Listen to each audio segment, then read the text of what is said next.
Você já ouviu falar em pessoas ansiosas que desencadeiam tensões musculares ou até gastrites? Olha, gente, isso é uma resposta do nosso organismo, viu? Depois de traumas, choques ou hábitos negativos no contexto emocional, o cérebro manda respostas para o corpo avisando que algo não está funcionando corretamente. Isso é chamado de psicossomatização. E para falar mais sobre esse assunto, eu recebo hoje aqui no nosso estúdio o fisioterapeuta especialista nesse assunto também, o Ney Moser, que tem especialização em nova medicina germânica. Obrigada pela presença aqui no nosso programa. Bom, eu citei por alto aí, né? Mas você pode dar um apanhado melhor sobre o que é a tal da psicossomatização, Ney.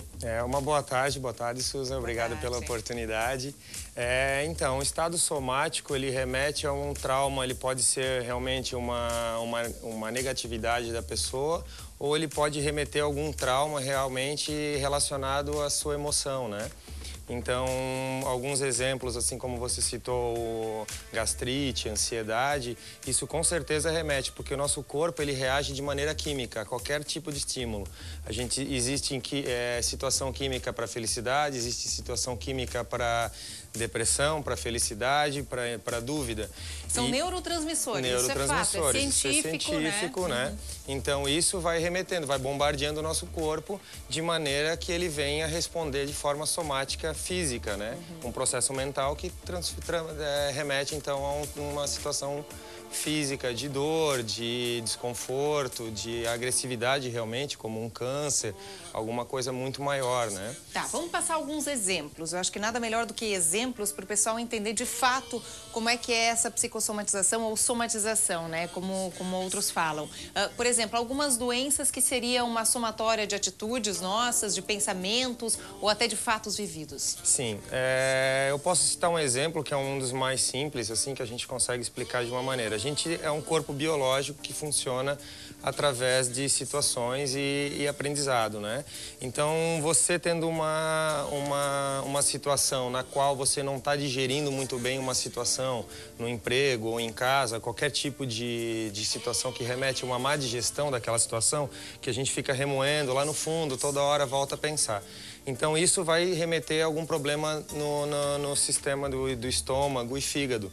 Por que isso? Porque tem a ver com a parte digestiva do corpo. Então,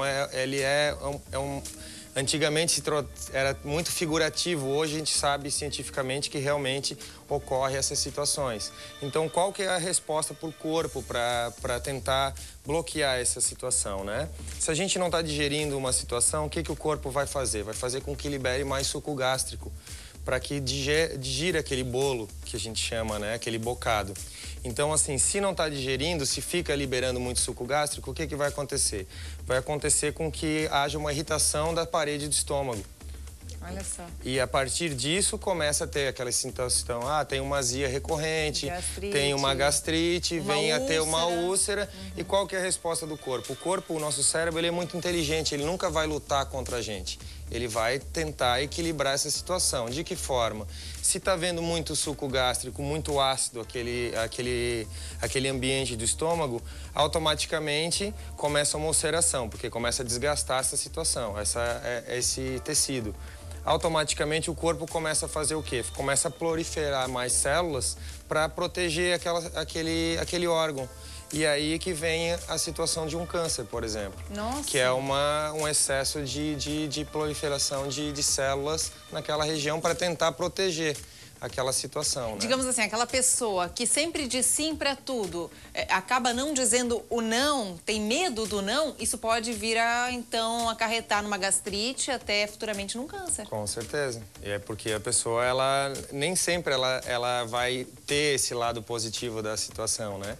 Então, muitas vezes ela quer dizer o não, mas ela vem com uma dúvida. Se é sim ou não, ou vai acabar engolindo uma situação que ela não gostaria muito de estar passando e acaba... Então teria que mudar a atitude, Ney. Teria que mudar a atitude, principalmente identificar padrões, né? Padrões psicológicos, porque isso é uma outra situação que é muito interessante, assim. Existe aquele problema, assim, meu pai tem dor na coluna e eu tenho uma situação hereditária de dor na coluna. Não, é um padrão psicológico familiar que vem perpetuando dentro da família, no qual vem somatizar uma região. Sério? Como, por exemplo? Uma dor na coluna, Mas, problema tipo assim, de joelho. Que problema psicológico que poderia vir? A coluna, ela tem suas particularidades, assim, tem regiões, assim, que tem um mapa somático corporal, né, que a gente utiliza, que muitos médicos e cientistas vieram a desenvolver, onde a gente sabe que pode haver desequilíbrio naquela região. Por exemplo, coluna lombar, ela pode ter diversas situações. Ela pode ter a ver com medo, com um padrão psicológico primitivo, né? Medo de tomar uma decisão. Então a pessoa fica sempre naquela, eu dou o passo adiante ou não dou, eu dou o passo adiante ou não dou. Então aquele medo interno vai comprimindo essa região do quadril, no qual vai diminuindo o espaço articular, vem acometer então essa estrutura, no qual vem desenvolvendo uma dor, um desgaste de um disco e futuramente vem a ter um problema maior. Né? Muito interessante, porque quer dizer, isso é tudo, são os nossos pensamentos, as nossas atitudes que influenciam no aparecimento de doenças, é o que a gente está colocando aqui. Por exemplo, o câncer de mama, você vinha falando até sobre isso para mim. O câncer de mama, a gente conversou, assim, ele tem suas particularidades, né? A gente não pode nunca generalizar nada, a gente sempre tem que analisar todas as situações. Mas um dos casos bastante interessantes assim que a gente estudou agora num curso recente que eu fiz em São Paulo foi justamente isso. O câncer de mama, ele remete muito à situação da mulher como um ninho, a casa, o marido e o filho. Então, o filho muitas vezes, né, naquela juventude rebelde, ele vem a tomar algumas atitudes, vou sair de casa, vou fugir, não volto mais. Por exemplo, então a mãe, ela vai ter uma mágoa tão grande que o fato de amamentar vai ser complicado, entende? Como é que ela vai cuidar dessa prole? Como é que ela vai cuidar desse ser que se não está mais próximo dela? Então ela remete um quadro depressivo no qual possa ser instalado um câncer de mama. Câncer de mama, gente, olha só. Infecção urinária. Infecção urinária normalmente é um estresse? Daí tem mais a ver, talvez, com território, né? Perda de território, dificuldade de marcar território, porque o ser humano, apesar de consciente e mais inteligente, ele não deixa de ser um animal. A gente veio por milhões de anos de evolução desenvolvendo corpos, tentativas e erros, no qual veio remeter o que a gente é hoje, né? Nossa linha de pensamento, nossa consciência.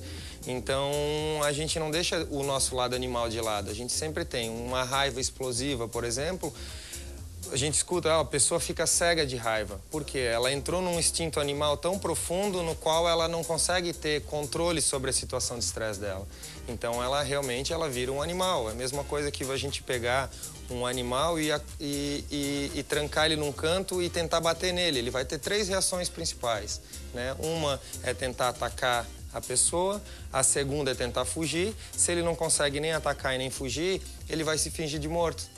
Por quê? Porque ele bloqueou todo o sistema nervoso dele. O sistema nervoso, ele entra em colapso, no qual há um desligamento real, que é um desmaio, situações assim que a pessoa vê uma situação muito intensa, assim, um assalto muito bruto assim na sua frente, e ela vem a desmaiar. Porque ela tem um medo tão grande, tão real daquela situação, que ela realmente, o corpo entra em desligamento. É um mecanismo de defesa do corpo. Então seria a raiva? De qual situação? Medo da infecção? O que seria? Não, seria mais relacionado a algum problema territorial, assim, no qual a pessoa não pode ter uma ação dentro daquela situação, ou ela recebe muita invasão próximo ao seu... como é que eu posso explicar? Próximo à sua pessoa, assim. Ela não quer ser invadida naquele momento. Ela tem o espaço. Todos nós temos nosso espaço de atuação, como a gente quer viver. E quando a pessoa começa a entrar nesse espaço, então realmente a gente pode vir a ter algum tipo de infecção urinária. Mas isso também depende bastante, porque daí a infecção urinária tem a ver com rim, que daí é outro sistema. Tem a ver que depende de que altura do trato urinário que está tendo essa infecção, né? Se realmente a pessoa não tem algum tipo de alergia, por exemplo, algum tipo de tecido. Então a gente tem que sempre avaliar de maneira particular. Nem sempre é o psicológico, nem sempre é a atitude. Pode ser realmente pode ser um mecanismo externo que pode estar vindo agredir essa pessoa física, né? Então...